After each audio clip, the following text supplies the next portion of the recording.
On a réfléchi. Alors, la panenka, est-elle un geste que vous adorez ou alors que vous détestez? Je vais commencer par toi, Mathieu. Bah, moi, j'adore, personnellement. J'adore, mais il y a quand même un mais, parce qu'il faut quand même être pragmatique dans le foot. Faire une panenka, c'est pas tout le temps être le geste humiliant comme on voudrait le décrire. Ça reste un vrai geste technique à faire quand tu as des gardiens qui sont très bons sur leur ligne, qui se déplacent très vite au sol. Des fois, et tu sens qu'ils ont un peu l'ascendant sur toi, sur un des côtés. L'option du milieu, avec une balle un peu morte, peut être une vraie option technique à faire. Et c'est pas vraiment le côté humiliant que les gardiens voudraient toujours décrire. T'en as déjà fait en plein match? Non, déjà, même tirer un penalty, c'était pas mon délire. Bon, arrêtez, non, pas du tout. T'avais peur? Ouais, j'ai pas le sang-froid pour. Il faut beaucoup de sang-froid pour ça et j'ai jamais eu le. Mais t'as un bon pied gauche, t'envoies des passes tout le temps. Oui, déjà c'est pied droit. Le mec il me connaît pas, donc c'est pas grave. Allez. Mais tu m'as marqué dans ta carrière, tu vois. Non, mais voilà, moi, en tout cas, je trouve que c'est un geste qui des fois est nécessaire et peut être utile. Maintenant, tu as quand même un contexte à faire, enfin à prendre en compte pour le faire. Là, en l'occurrence, je pense qu'il y avait, je vois pas le projet qu'il y avait pour Brahim Diaz. Parce que même si, on va dire, il réussit ce geste avec toute l'ambiance négative qu'il y avait autour de cette rencontre, de cette fin de match, honnêtement, là, s'il met une panenka au Sénégal, je pense que là, le match se termine direct. Ça va embraser tout ce qui pouvait encore rester d'un petit peu calme. Ah mais bon, tu penses pas à ça quand tu tires penalty, Mathieu. Là, ça tu dis pas, faut pas que je fasse une panenka, sinon le stade va s'enflammer, on sait pas ce qui peut se passer. Mais non, mais t'es obligé, je suis désolé, mais t'es obligé de prendre en compte les choses. C'est qu'est-ce que ça va engendrer. Ok, tu veux marquer là, mais là, il y a un vrai côté, sur ce qu'il veut faire, il y a un vrai côté humiliant. Il veut se tirer la couverture pour lui, pour se dire... C'est pour devenir immortel. Là, je fais ça. Ouais, D'accord, mais c'est dans les mémoires qu'il veut faire non, ça. Oui, mais justement, à ce moment-là, le contexte est déjà tellement en feu. Juste, tu marques, tu vas déjà rester dans les mémoires de tout le monde. T'as pas besoin de rajouter ça. On n'est pas, parce qu'on l'a souvent fait depuis le comparatif avec Zidane, on n'est pas du tout dans le même contexte. Il s'est passé tellement de choses pendant 10 minutes. Marque, voilà, entre guillemets, va jusqu'au bout de la chose et on n'en parle plus. Là, tu prends un risque qui est démesuré. T'as pas besoin de le faire. Là, pour moi, j'adore la panenka, mais il y a un contexte à prendre en compte pour le faire. Non, il y a juste un contexte. J'adore la panenka, mais les autres. Non, il y a juste un contexte à prendre en compte pour le faire. Et là, pour moi, le contexte ne réussissait pas. Qu'est-ce que t'en penses, toi, Tiziani, du coup? T'as déjà fait des panenka, d'ailleurs? C'est pas un geste que je maîtrise à la base, hein, dans ma petite carrière de joueur. Quel geste maîtrises-tu, Tidiane? On ira jouer au football et puis vous en jugerez par vous-même. C'est vous les spécialistes. La sortie de terrain. Non, mais déjà, il y a un petit clin d'œil historique, ça vaut ce que ça vaut, mais Panenka avait fait ce geste en finale de l'Euro 1976. Oui, j'allais pas parler de tout non plus. Avec la République tchèque. 1976, qui est aussi la dernière année où le Maroc a remporté sa canne, sa seule et unique canne. Ça, c'est pour le petit clin d'œil. Donc tu penses qu'il y a pensé? Non, c'est ce que tu es en train de dire. C'est juste un petit complémentaire. Et il nous fait péter sa science, laisse-le, toi aussi. Je pensais qu'il était en train de dire qu'il a ouvert le livre. Moi, à la base, je suis plutôt fan aussi, parce que je trouve que c'est un geste qui atteste d'une certaine finesse et d'une certaine audace, et moi, c'est plutôt mon football. Mais ce qui reste à la base, la force de la panenka, c'est que c'est censé être un geste rare. Et c'est le fait que ce soit un geste rare qui crée l'effet de surprise et qui rend le geste efficace et pertinent. Et moi, je trouve que depuis quelques années, il y a une banalisation de la panenka. C'est-à-dire qu'on la voit un peu utilisée à toutes les sauces et du coup, pour moi, tu perds cet effet de surprise. Et je trouve qu'elle est surtout utilisée dans beaucoup de situations, soit, comme l'a dit Mathieu, pour humilier, soit pour se la raconter, pour dire les choses un peu trivialement et en gros faire un peu l'intéressant. Et moi, c'est un peu ce que j'ai ressenti hier avec Brahim Diaz. C'est-à-dire que je trouve que c'est un geste irresponsable. Irresponsable par rapport au poids qu'il a, le poids historique de tout un pays qui attend qu'ils viennent les délivrer de justement cette absence de victoire en CAN. Et je te rejoins aussi sur le côté irresponsable par rapport à un contexte où tu sais que c'est un geste qui, à tort ou à raison, peut être perçu comme de la provocation et que donc là, ça ne s'imposait pas. Donc pour moi, hier, c'est une erreur, c'est une double erreur. Et sur la Panenka, plus généralement, c'est un geste que moi j'aimais plutôt à la base et que je trouve avec le temps est en train de devenir un peu plus détestable. Alors c'est un geste qui a marqué l'histoire du football. Récemment, on a tous en mémoire des Panenka qui nous ont soit hérissé le poil, soit on a détesté. Récemment, en 2022, la Panenka de Karim Benzema en demi-finale de Ligue des Champions contre Manchester City. Il avait tiré quelques pénaltys juste avant. Il dit après que les gardiens commençaient à le connaître. Donc là, il s'est dit, paf, c'est le moment opportun pour changer un peu sa façon de tirer. Résultat, tout le monde s'en souvient. Andrea Pirlo, c'était quart de finale de l'Euro 2012 face à l'Angleterre. Séance de tir au but, pleine de panache. Il avait l'habitude de croiser ses frappes, Andrea Pirlo. Là, par-dessus. Zizou en 2006, il est face à Gigi Buffon qui le connaît par cœur. Il connaît la zone de prédilection de Zinedine Zidane. Zizou choisit la Panenka. Qui transpire quand même. Exactement. Ouais, elle reste dans les mémoires. Mickaël Landreau, lui, c'était en 2004, finale de la Coupe de France, face à Teddy Richard, il me semble, dans les buts.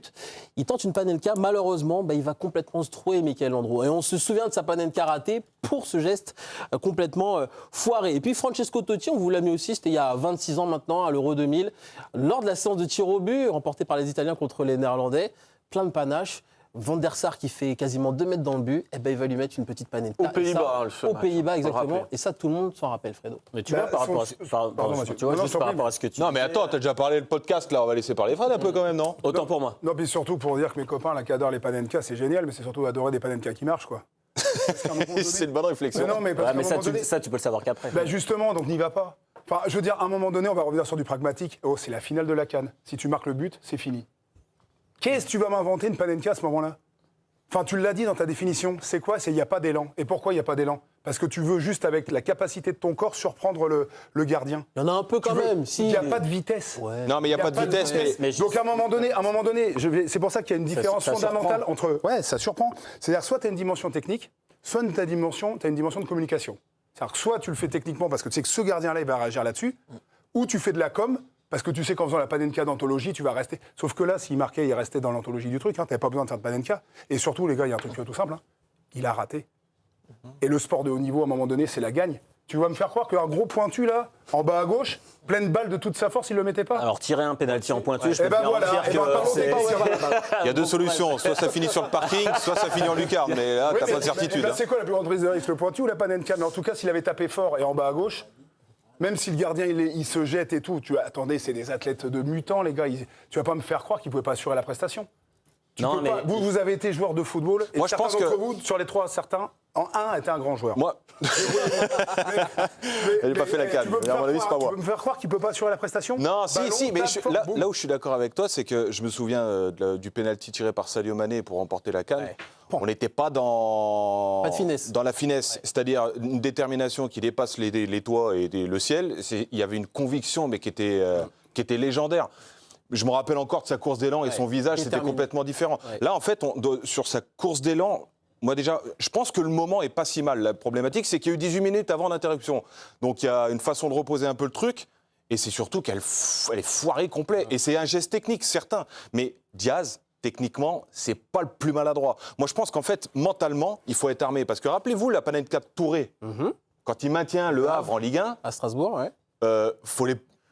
dernière journée, il faut les poser aussi. hein. Mais de base, il faut Et c'est pas le plus technique non plus. Non, mais hein. de base, il faut un élan sur une Panenka. Le but, c'est de fixer. Ce que tu dis, il n'y a pas d'élan. Bien sûr. Si, il faut un élan. Justement, c'est le but, c'est de faire croire, avec la Mais prise il y a pas d'élan, beaucoup que de- tu vas réussir à fixer le gardien pour lui dire, OK, là, avec ma prise d'élan, je vais être sur un côté. Une fois que le gardien est parti, c'est là que tu Non, mais fais d'accord. un Mais copains, est-ce que attendez, tu shoot en crois qu'à rupture. ce moment-là du match, c'est là que tu prends le risque? Impose-toi, Juju. Oui, j'arrive. Pardon, Juju. Non, mais tu voulais finir. Mais il est Mais non, là, mais il en sait. fait, en fait, Allez. non, mais ce qui me surprend, parce que moi, je suis pas un footballeur, parce que si vous m'aviez vu, autant dire ça. Non, merci. Mais par contre, c'est quand même un choix éditorial. C'est-à-dire que tu te dis, ok, Non, non, je alors choisis les la footballeurs Panenka. ne font pas de choix Alors éditoriaux. pourquoi il choisit T'arrêtes ça? tout de suite. Pourquoi c'est un choix technique? C'est-à-dire, il le choisit, ce mouvement-là. Il le choisit, Mais il le rate. Encore Et une fois, comment tu as peux bien vu choisir ça? par rapport à la description de Benzema ou Zidane, c'est-à-dire quand tu penses que le gardien a l'ascendant sur toi par rapport sur le choix, il te connaît Un ou tu poker sais qui t'a vu. menteur. Bah Du oui. coup, tu te dis, je vais faire quelque chose qui va surprendre. C'est là. qui est deux fois Et plus là où je rejoins un peu difficile qu'un Tidani, c'est que maintenant, la Panenka il a moins ce pouvoir de surprise. Les gardiens ont ça qui traîne en tête. Avant, ça se faisait quasiment pas. Et maintenant, il y a cette petite lueur quand même qui dit peut-être qu'il va me faire une Panenka, donc je reste sur mes appuis. Brahim Diaz s'est excusé après cette Panenka ratée. Là, c'est tout chaud aussi. C'était sur son compte Instagram. J'ai le cœur brisé. J'ai rêvé de ce titre grâce à tout votre amour. Chaque message, chaque témoignage de soutien m'a fait sentir que je n'étais pas seul. Je me suis battu de toutes mes forces avec mon cœur avant tout. Après la rencontre, Walid Regragui, lui... il y a une deuxième salve. Ouais, mais t'ennuies pas à tout lire. J'ai échoué hier et j'en assume l'entière responsabilité. Je présente mes excuses les plus sincères. Il me sera difficile de m'en remettre car cette blessure ne guérit pas facilement, mais je vais essayer. Justement, son sélectionneur Walid Regragui est revenu sur cette tentative ratée de son joueur hier en conférence de presse. Écoutez-le. Je pense déjà il y a eu beaucoup de temps avant qu'il tire le pénalty, ça a dû le perturber. Ça n'a pas aidé Brahim, ce n'est pas une excuse de la façon dont il l'a tiré, mais voilà, on ne va pas revenir en arrière, il l'a tiré de cette manière-là. On va l'assumer, surtout moi en tant que coach, et voilà, on regarde de l'avant. Yanni, on sent que la pilule, elle est très très difficile à avaler pour Walid Regragui. Moi, je me demande comment Brahim Diaz va pouvoir retrouver la sélection et retrouver déjà mentalement son football. Oui, parce que là, Walid Regragui, avec une certaine sagesse, essaye un peu de le protéger, ou tout du moins de voiler un... Enfin, désacraliser un peu. Ouais, mais tu sens, et puis moi je me mets à la place des coéquipiers, quoi. Je veux dire, par rapport à... Encore une fois, c'est des enjeux à un moment. Et en fait, ce qui s'est passé, c'est que dans la tête de Brahim Diaz, tu as donc le poids historique de libérer ton pays, le travail de tes coéquipiers, l'attente, je veux dire, on est sur le point d'orgue là. C'est un projet nation, cette CAN. On en a parlé un petit peu d'ailleurs dans tout ce que ça peut drainer d'excessif sur le fait que ça dépassait le cadre du sport. C'était un enjeu aussi pour le Maroc à ce niveau-là. Et donc, mais comment tu penses que ses coéquipiers réagissent ? Mais forcément mal. Mais forcément mal.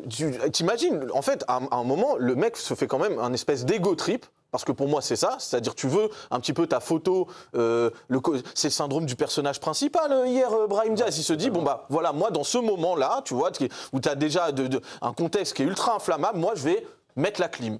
Je vais mettre la clim. Je vais mettre un coup d'extincteur sur les Sénégalais parce que, voilà, ça a chauffé depuis 20 minutes. Et puis, bah, on va gagner la CAN comme ça et ça fera une image pour l'éternité. Le gars est chauffagiste. Mais en fait, c'est à ce moment-là qu'en fait, et ça rejoindra un peu le débat qu'on a fait tout à l'heure. En fait, tout le monde est devenu fou.